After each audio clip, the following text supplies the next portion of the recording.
আসসালামু আলাইকুম রহমতুল্লাহি বারাকাতুহু। প্রিয় দর্শক, আপনারা জানেন যে আজ 3 দিন ধরে সারা পৃথিবীর মানুষ মধ্যপ্রাচ্যের দিকে তাকিয়ে ইরান এবং ইসরায়েলের অবস্থার উপরে তাদের দৃষ্টি।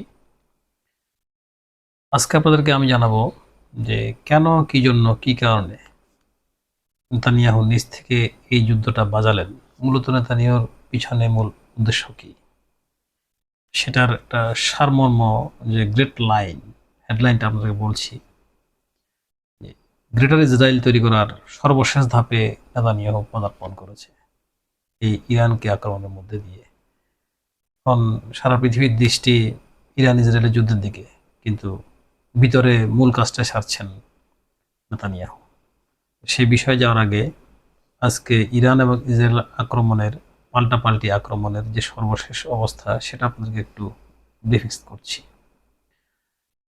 আপনারা দেখেছেন বাংলাদেশ সহ বিশ্বের বিভিন্ন গণমাধ্যমে ইরানের একজন জেনারেল, ওনার নাম হচ্ছে মহসিন রেজাই, তিনি অলরেডি ঘোষণা দিয়েছেন যে ইসরায়েল যদি ইরানে পারমাণবিক চার্জ করে, তাহলে সেক্ষেত্রে পাকিস্তানও আর বসে থাকবে না। পাকিস্তান ইসরায়েলে পারমাণবিক চার্জ করবে এবং পাকিস্তান ইরানকে এই ধরনের সহায়তা করার চূড়ান্ত আশ্বাস দিয়েছে। পাশাপাশি পাকিস্তানের যে পররাষ্ট্রমন্ত্রী, তারও একটা আমরা ঘোষণা শুনতে পেয়েছি বিভিন্ন গণমাধ্যমে বলাতে, বিশেষ করে বাংলাদেশের এনটিভিও এবং এই ধরনের একটা প্রচারণা করেছে যে পররাষ্ট্রমন্ত্রী পাকিস্তানের, তিনি বলেছেন যে ইসরায়েল যদি ইরানে পারমাণবিক চার্জ করে, তাহলে পাকিস্তানও ঠিক একই ধরনের আচরণ করবে ইসরায়েলের সাথে। তার মানে ঘটনা সেম হয়ে গেল। তো এর পাশাপাশি আরও একটা বিষয় আমরা চিন্তা করছি যে এই যুদ্ধটা শেষ পর্যন্ত পারমাণবিক কথাটা উঠে এসেছে অলরেডি। এখন শুধু পারমাণবিক অস্ত্র ব্যবহারের দৃশ্য দেখার অপেক্ষা। আল্লাহ আমাদেরকে আরেকটা পারমাণবিক যুদ্ধের ভয়াবহতা থেকে রক্ষা করুন, সবাই বলুন আমিন। আমরা দেখছি, বিশেষ করে আমি নিজেও গত 2 দিন আগে থেকেই আপনাদের কাছে কিছু ভিডিও দিয়েছি এবং সেই ভিডিওতে আমি বলেছি যে ইসরায়েলের আসল টার্গেট হচ্ছে খামেনি। যে খামেনিকে হত্যা করলে হয়তোবা এই যুদ্ধ থেমে যেতে পারে। কারণ ইরানের সর্বোচ্চ ধর্মীয়তা হচ্ছে আয়াতুল্লাহ খামেনি, যার নির্দেশে ইরানের সবকিছু চলে। তো আজকে আপনারা দেখেছেন যে ডোনাল্ড ট্রাম্পের একটা বক্তব্য, সেটা উঠে এসেছে বিশ্বের গণমাধ্যমে। বিশ্বের অনেকগুলি গণমাধ্যম সেটা প্রচার করেছে যে ডোনাল্ড ট্রাম্প বলেছেন তিনি খামেনিকে বাঁচিয়ে দিয়েছেন। তো এটা আসলে একটা ইরানের প্রতি একটা কড়া বার্তা। অর্থাৎ যে 13 তারিখ ইসরায়েল যে ইরানে আক্রমণ করে, ওরা তাদের অনেকগুলি শীর্ষস্থানীয় কমান্ডার, সেনাবাহিনীর প্রধান, বিমানবাহিনীর প্রধান এবং আম, ইরানের আইআরজিসির যে প্রধান, তারপরে হোসেন সালামি সহ এবং বেশ কয়েকজন পরমাণু বিজ্ঞানী, যারা শীর্ষস্থানীয় পরমাণু বিজ্ঞানী তাদেরকে বলা হচ্ছে, এ নিয়ে প্রায় 57 জনের মতো লোককে হত্যা করেছে ইসরায়েল। তো সেই তালিকায় আয়াতুল্লাহ খামেনির নামও ছিল। তো হয়তোবা এই ধরনের আহ, কর্মকাণ্ড ঘটানোর আগে ইসরায়েলের সাথে আমেরিকার যে বৈঠকটা হয়েছে, সেখানে ট্রাম্প আয়াতুল্লাহ খামেনির নামটা বাদ দিতে বলেছেন, কারণ সেটা তিনি সমর্থন করেননি। ঠিক সেই কথাটাই আজ ট্রাম্প বলে ফেলেছেন যে ট্রাম্পের কারণে আয়াতুল্লাহ খামেনি বেঁচে গেছেন। এটা কিন্তু একটা ইরানের প্রতি একটা থ্রেট। এবং ইরান যদি তাদের এই আম, পাল্টা জবাবের অবস্থান থেকে সরে না আসে, বা ইসরায়েলের আক্রমণ থেকে সরে না আসে এবং পরমাণু চুক্তিতে না আসে, তাহলে তো হয়তো বা আয়াতুল্লাহ খামেনির কে হত্যা করার জন্য ট্রাম্প আবার সবুজ সিগন্যাল দিতে পারে। এ ধরনের একটা থ্রেট কিন্তু ইরানের আকাশে এখন আসছে। আর গত 2 দিন থেকেই ইরানও বুঝতে পেরেছে যে আয়াতুল্লাহ খামেনির উপরেই হয়তো টার্গেট, তারা নিশ্চিতভাবে ধরে নিয়েছে এবং আয়াতুল্লাহ খামেনির আরও নিরাপত্তা জোরদার করেছে ইরান। ইরানের সমস্ত ডিপার্টমেন্ট থেকে আয়াতুল্লাহ খামেনির জোরদারের জন্য পুনরায় লোক নিয়োগ করা হয়েছে। ইতিমধ্যে আমরা শুনেছি যে আয়াতুল্লাহ খামেনিকে তেহরানের বাইরে বা তেহরানের উত্তর অংশে একটা ভূগর্ভস্থ একটা আশ্রয় স্থলে তাকে নিয়ে যাওয়া হয়েছে। সেখানে আয়াতুল্লাহ খামেনি এবং তার পরিবার সহ আছেন। দর্শক, আমরা ইরানের যে আক্রমণের যে তীব্রতা আমরা দেখতে পাচ্ছি, ইরান একই সাথে তেল আবিব, হাইফা এবং ইসরায়েলের আরও বিভিন্ন গুরুত্বপূর্ণ শহরগুলিতে ইরান আক্রমণ চালাচ্ছে। এবং রাশিয়ান যে একটা বিশ্লেষক, তারা বলেছেন আক্রমণের তীব্রতা এবং ইসরায়েলের যে ইন্টারসেপ্ট করার ক্ষমতা মিসাইলগুলিকে, সেটাকে রাশিয়া বলেছেন 25% বা 30% হয়তো বা ইসরায়েল কোনো কোনো জায়গা থেকে সেই ক্ষেপণাস্ত্রগুলি ইন্টারসেপ্ট করতে পারছে, বা এগুলো কিন্তু ইরানে পড়ছে। ইতিমধ্যেই ইসরায়েলের মোসাদের সদর দপ্তর এবং ইসরায়েলের আরেকটা গোয়েন্দা বাহিনী সিনবাদ, তাদের সদর দপ্তর অলরেডি মিসাইল আঘাতে চিরে দুখণ্ড হয়ে পড়ে গেছে। এবং রাষ্ট্রের বিভিন্ন গুরুত্বপূর্ণ যে দপ্তরগুলি আছে, সেগুলিও কিন্তু সবগুলোই একদম ইরানের মিসাইলে চলে পড়ে প্রায় শেষ অবস্থা। ইরান এরই মধ্যে বলেছে আজকে রাতে তারা আরও বিপুল পরিমাণ আক্রমণ বাড়াবে এবং অত্যন্ত ভয়ানক আক্রমণ করবে। কারণ হচ্ছে আজকে ইসরায়েল ইরানের রাষ্ট্রীয় টেলিভিশন সহ ইরানের বিভিন্ন দপ্তরে ইসরায়েল আবার আক্রমণ করেছে, বিমান হামলা চালিয়েছে। তো একটা বিষয় এখানে প্রশ্ন উঠে এসেছে যে ইসরায়েল ইরানের এরকম এয়ার প্রতিরক্ষা বা আকাশ প্রতিরক্ষা থাকা সত্ত্বেও ইসরায়েল কিভাবে আবার পাল্টা আক্রমণ করে ইরানে। তো এটার জবাব কিন্তু এখনো সুস্পষ্টভাবে ইরানের কাছ থেকে আসেনি। হয়তো বা প্রথম দিনের আক্রমণ ইরানের কোনো না কোনো এয়ারবেস ধ্বংস হয়েছে, এই জন্য ইরানের সব ক্ষেত্রে বা সব স্থানে এয়ারবেসগুলো সচল নয়। আর আপনারা সবাই এখন বুঝতে পেরেছেন, যারা নিয়মিত চ্যানেলগুলো দেখেন, বিশেষ করে আমার চ্যানেল সহ, আমি এর আগেও বলেছি যে ইরানে অনেক মোনাফেকের একটা অভয়ারণ্য, যে মোনাফেকগুলি ইসরায়েল হয়ে কাজ করে। ইসরায়েলের শুধু শত শত নয়, হাজার হাজার এজেন্ট ইরানে অলরেডি এখনও আছে। আপনারা শুনেছেন যে ইরান প্রায় 75 জনের মতো ইসরায়েলি এজেন্টকে গ্রেপ্তার করেছে। বাকি এজেন্টরা কিন্তু ইরান ছেড়ে অনেকে পালাচ্ছে এবং মোসাদের যে কর্মকর্তাগুলি বিভিন্ন দেশের পরিচয় দিয়ে ইরানে কাজ করছিল, তারাও কিন্তু পালাচ্ছে। এরপরও কিন্তু ইরানে এখনও হাজার হাজার মোসাদের গুপ্তচর এখনও আছে, যারা ইরানে একটা ভয়ঙ্কর অবস্থা তৈরি করার জন্য ইরানের ভিতর থেকেই যারা কাজ করছে।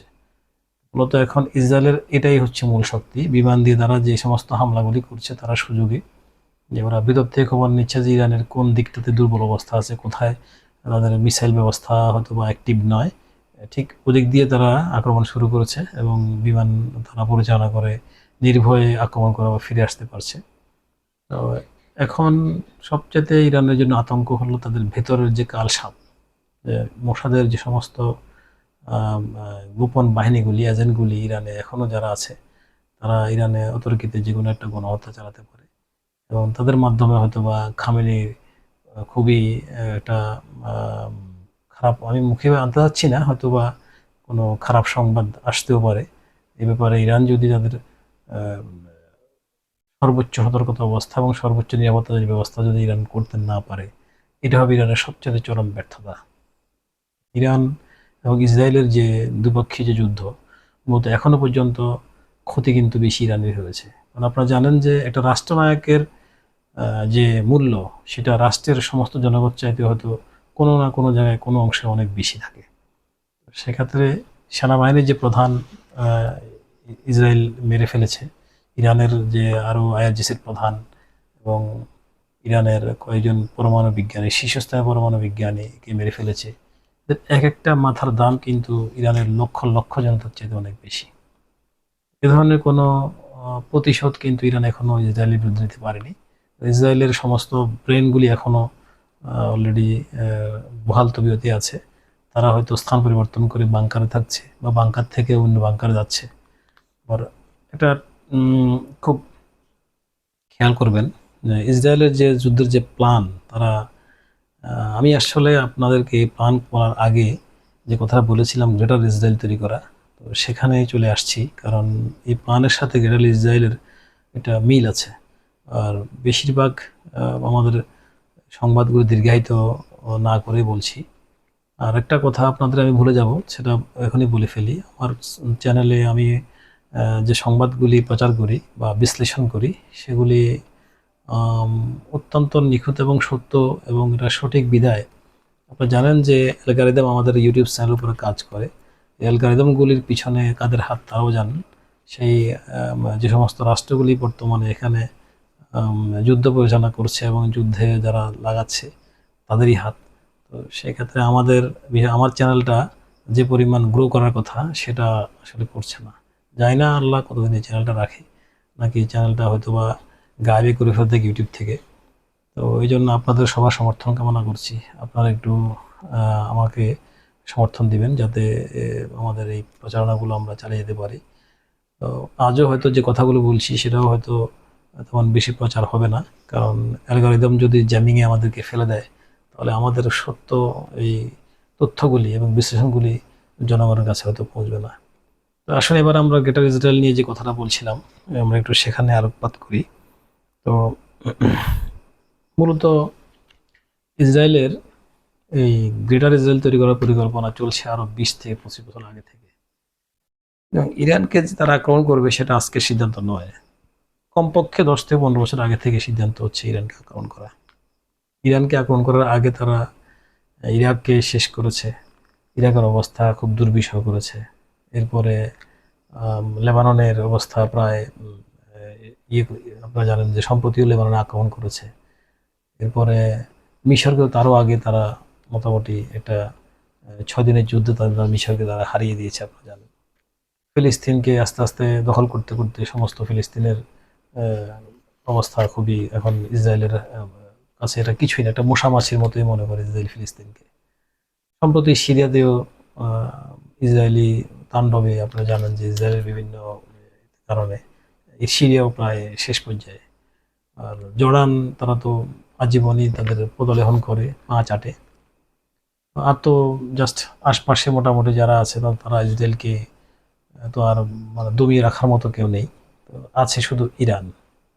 আপনারা জানেন যে এ পর্যন্ত অলরেডি গাজাতে তো নেতানিয়াহু, আমি বেশ কয়েকটা ভিডিওতে বলেছি, এর আগে আপনারা হয়তো আমার সিরিয়ালগুলো দেখেছেন কিনা আমি জানি না, আপনারা দেখলে দেখবেন যে আমার ভিডিওতে আগে বলা আছে যে গাজাকে তারা মোটামুটি রেডি করে ফেলেছে ইসরায়েলের জন্য।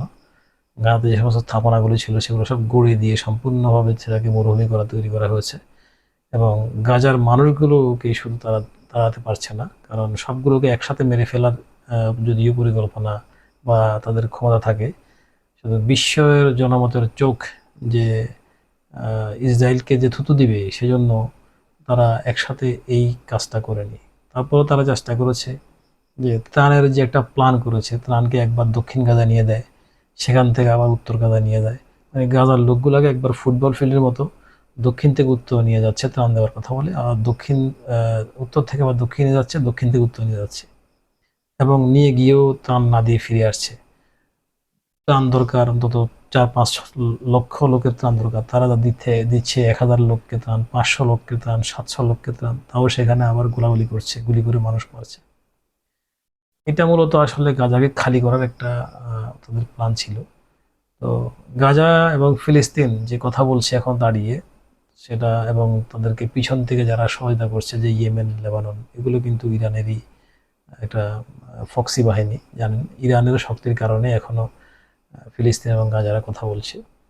তো সেক্ষেত্রে নেতানিয়াহু চিন্তা করছে যদি তারা গাজাতে তাদের যে গ্রেটার ইসরায়েল তৈরি করার যে একটা পরিকল্পনা গাজাকেতেও আছে, শুধু গাজা নয়, গাজাটাকে ধরে তারা গাজাকে কবজায় নিয়ে পার্শ্ববর্তী অনেকগুলো রাষ্ট্রের সীমানা লঙ্ঘন করে তারা গ্রেটার ইসরায়েল তৈরি করবে। আমি রাষ্ট্রগুলো এখন নাম বলছি না, আপনারা সবাই জানেন যে গ্রেটার ইসরায়েলের যে একটা ম্যাপ তাদের কাছে আছে। আপনারা গুগলে সার্চ দিয়ে দেখবেন যে গ্রেটার ইসরায়েলের ম্যাপ দেখা যাবে, সেখানে অনেকগুলো দেশের অবস্থান নেই, বিলীন হয়ে আছে, সেখানে ইসরায়েলের সীমানা তৈরি করা হয়েছে।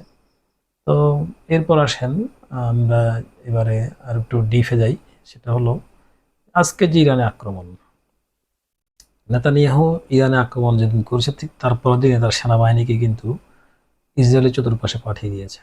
তাদের ম্যাক্সিমাম সেনাবাহিনী কিন্তু ইসরায়েলের চতুর্পাশে বর্ডার আছে। আর এটা একটা এইটা ইসরায়েলের গণমাধ্যম থেকে আমরা তথ্যটা পেয়েছি। বর্ডারে সেনাবাহিনী যাওয়ার মানে কি, উনি হয়তো এই ব্যাপারে বলছেন যে রাষ্ট্রের ভিতরে একটা বক্তব্য দিচ্ছেন যে এই মুহূর্তে হয়তো বা ইসরায়েলের বর্ডারে কোনো আক্রমণ হতে পারে বিধায় তিনি সেটাকে ট্যাকল করার জন্য বর্ডারে সেনাবাহিনী পাঠিয়েছেন। মূলত সেটা একটা উদ্দেশ্য, ঠিক আছে, কিন্তু মূল উদ্দেশ্য হচ্ছে আহ, ইরানের সাথে যখন যুদ্ধ চলবে তখন সারা পৃথিবীর চোখ, মিডিয়ার চোখ থাকবে ইরান এবং ইসরায়েলের যুদ্ধের দিকে। এর ফাঁকে তিনি গাজাটাকে পুরো ক্যাপচার করবেন। পাশাপাশি যে সমস্ত সীমানা দিয়ে ইসরায়েল তাদের সীমানা বাড়ানোর মতো অবস্থা আছে, সে সমস্ত দিক দিয়ে তাদের সীমানাটা বাড়িয়ে নিয়ে সেই জায়গাটা ইসরায়েলের ভেতরে ঢোকাবেন। তো জানি না আসলে ওনার এই পরিকল্পনা উপরওয়ালার কাছে কি ধরনের একটা ব্যবস্থাপনা আছে আমি জানি না, যে আল্লাহ পাকের অবশ্যই এখানে হস্তক্ষেপ। আল্লাহ পাক জানেন যে আল্লাহ খায়রুল মাকির, আমি একটা কথা বলি যে আল্লাহ সবচেয়ে সর্বোত্তম কৌশলী। যে নেতানিয়াহুর এই কৌশল শেষ পর্যন্ত বাস্তবায়ন হয় কিনা সেটা একমাত্র আল্লাহ বলতে পারবেন। তবে হাদিসি ব্যাখ্যায় কিন্তু অনেক হাদিস বিশদ অনেক কথা বলেন, আমি এখন আজকে সময় স্বল্পতার কারণে দিয়ে যাচ্ছি না। বর্তমান যে অবস্থা সেটা হচ্ছে নেতানিয়াহুর দেশও খুব মারাত্মকভাবে আক্রান্ত। ইরান কিন্তু মিসাইল আক্রমণ কন্টিনিউ করছে। ইরান অলরেডি পরমাণু চুক্তি থেকে বেরিয়ে এসছে বলে তাদের ঘোষণা দিয়েছে যে তারা আর কোনো চুক্তিতে যাবে না। চুক্তিতে গিয়ে তাদেরকে মূলত সময় লঙ্ঘন করে তাদের আক্রমণ করা হয়েছে। তবে এক্ষেত্রে দুটো কৌশল আমি দুদিকের বলি। ইসরায়েলের কৌশল হচ্ছে ইরানের টুটি চেপে ধরেছে। যখন আপনার সামনে যদি কোনো ব্যক্তি আপনার টুটি চেপে ধরে, ধরো আপনার নিঃশ্বাস যায় যে অবস্থায়, তখন আপনি সেখান থেকে বাঁচার জন্য ওই লোকটির এমন জায়গায় আঘাত করতে হবে যাতে সে আপনার টুটি ছেড়ে দেয়। ইরান ওই ধরনের জায়গা পেয়েছে কিনা আমি জানি না। তবে ধরেন একটা লোকের টুটি চেপে ধরার পরে লোকটা তো তাকে তার ওই যে হচ্ছে তার টুটি না পেয়ে তাকে হয়তো লাথি মারছে বা কিল ঘুষি মারছে। তো এটা সহ্য করে থেকেও যদি সেটা টুটি চেপে ধরে রাখে তাহলে কিন্তু মৃত্যু অনিবার্য। ইসরায়েল যেটা করছে সেটা টুটি চেপে ধরার মতোই ইরানের ভেতরে থেকেই ইরানকে আক্রমণ করছে। এবং ইরানের ভেতরে ইসরায়েলের যে এজেন্টগুলি বা মোসাদের যে বাহিনী সেটা কোথায় কোথায় অবস্থান করছে ইরান সবগুলোকে ফাইন্ড আউট করতে পারছে কিনা, বা ইরান কখন কোন মুহূর্তে ইরানের আবার কাকে মেরে ফেলে তার কোনো শেষ নেই। আপনারা জানেন যে বিশাল বড় সাপ, তার যদি মাথাটা যদি অ্যাক্টিভ না থাকে তাহলে ওই সাপের কোনো মূল্য নেই, তাকে যে কেউ মেরে ফেলতে পারবে। এক্ষেত্রে এখন আপনারা ইরানের বিভিন্ন অংশে ইরানের সরকার বিরোধী যে বাহিনীগুলি আছে তাদেরকে মোসাদ টাকা দিয়ে পয়সা দিয়ে তাদেরকে বিপ্লব করানোর কথা বলে রাস্তা নামিয়েছে। ইরানে অলরেডি খামেনি বিরোধীদের বিপ্লব চলছে। তো সব দিক দিয়ে কিন্তু তাদের প্রচারটা চালানোই চলেই চলে মানে চালাচ্ছে। মুখে বলতেছে যে ইরানের জনগণের পক্ষে আছে ইসরায়েল এবং আমেরিকা। তারা চায় না ইরানের এই ধরনের সরকার, তারা সরকার পরিবর্তন করে তাদের যুদ্ধ শেষ করে ফেলবে। মূলত সেটা কোনো উদ্দেশ্য নয়। উদ্দেশ্য হল ইরানকে শেষ করা এবং তাদের তাবেদার রাষ্ট্র হিসেবে পরিণত করা এবং গ্রেটার ইসরায়েলের সফলতা তারা হাতে নেওয়া। গ্রেটার ইসরায়েল যদি হয়ে যায় তাহলে সেক্ষেত্রে আপনারা ভাববেন যে আজকের যে মুসলিম বিশ্ব যারা চুপ করে আছে তারা একটাও কিন্তু পার পাবে না। প্রিয় দর্শক, এখনও কিন্তু ইরানের আক্রমণ চলছে, ইসরায়েলেরও পাল্টা আক্রমণ চলছে। সম্প্রতি আপনাদের তথ্যগুলো হয়তো নিয়ে আবার আপনাদের সামনে আসবো। আমি এই ভিডিওটা আর বেশি লম্বা না করে এখানেই শেষ করছি। আপনারা যেন দোয়া করবেন। আবারও বলছি যে চ্যানেল হয়তো বা জেওপ্রাইজড করে ফেলেছে আমার যেটা ধারণা, কারণ আমার চ্যানেলের ভিউ অনেক কমে গেছে বিগত এক মাসের মধ্যেই। কারণ অ্যালগরিদম আমার চ্যানেল হয়তো বা ডিটেক্ট করে ফেলেছে যে আমরা আমাদের চ্যানেলের মধ্যে দিয়ে সত্য সংবাদগুলি, বিশেষ করে ইসরায়েল এবং ইরানের এই সংবাদগুলো প্রকাশ করা হচ্ছে। তো আপনারা দোয়া করবেন এবং আপনারা আমাদেরকে সাপোর্ট করবেন। আসসালামু আলাইকুম ওয়া রাহমাতুল্লাহি ওয়া বারাকাতুহু।